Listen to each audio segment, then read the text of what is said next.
శుద్ధ స్నానం సమర్పించి నీళ్ళతో మళ్ళీ అమ్మవారికి ఇచ్చి నీళ్ళు అందరం అవన్నీ 2-3 చెంచాలు వేయి శుభ్రంగా వదలాడుతున్నాం.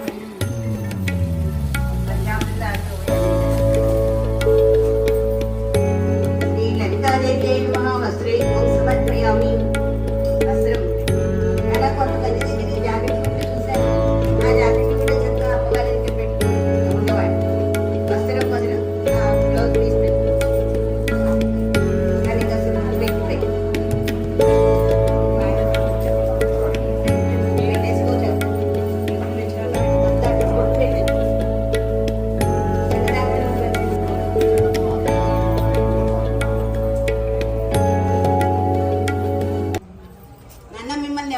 కన్ఫ్యూజ్ చేస్తున్నానా అని చెప్పడంలో ఉంటే చెప్పండి అమ్మా. ఇంకొంచెం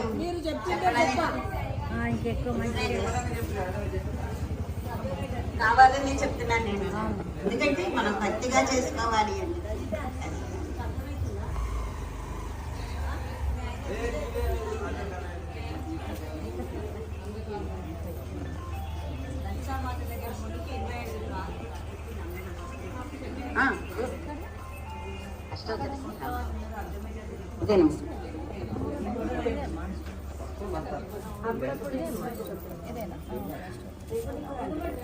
రెడీనా అందరూ?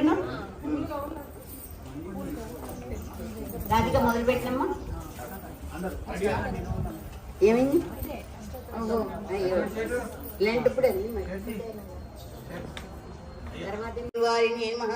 లలితా బాల దుర్గా శ్యామలాంతే నమః. గంగా భవానీ గాయత్రి స్వరూపాయ నమః. లక్ష్మీ పార్వతీ సరస్వతి స్వరూప నిబుడాయ నమః. రాజరాజేశ్వరీ దేవి అయ నమః.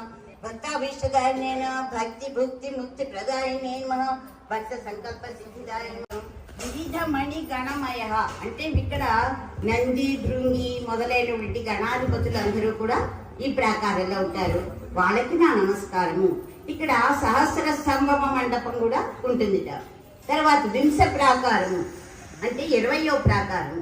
ఇక్కడ మనోమయం, మనోమయం అంటే మనస్సు, అంటే అమృతపు దిగుడు భాగం ఉంటుంది ఈ ప్రాకారంలో. ఎంత అద్భుతంగా ఉందో చూడండి.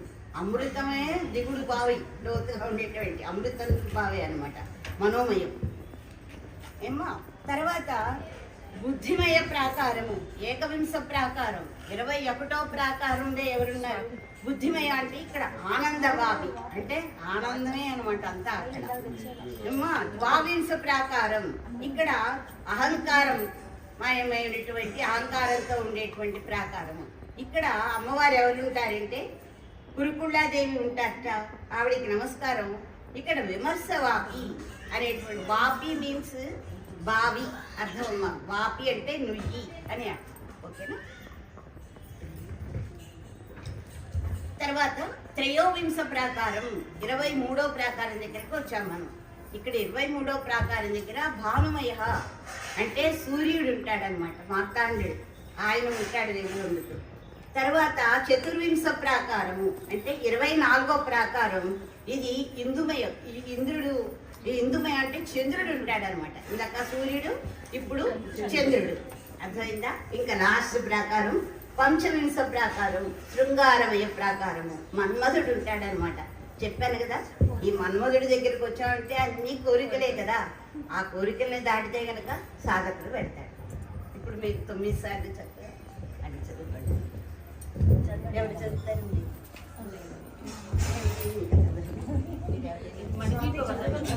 మణిదీప చదువుతాను.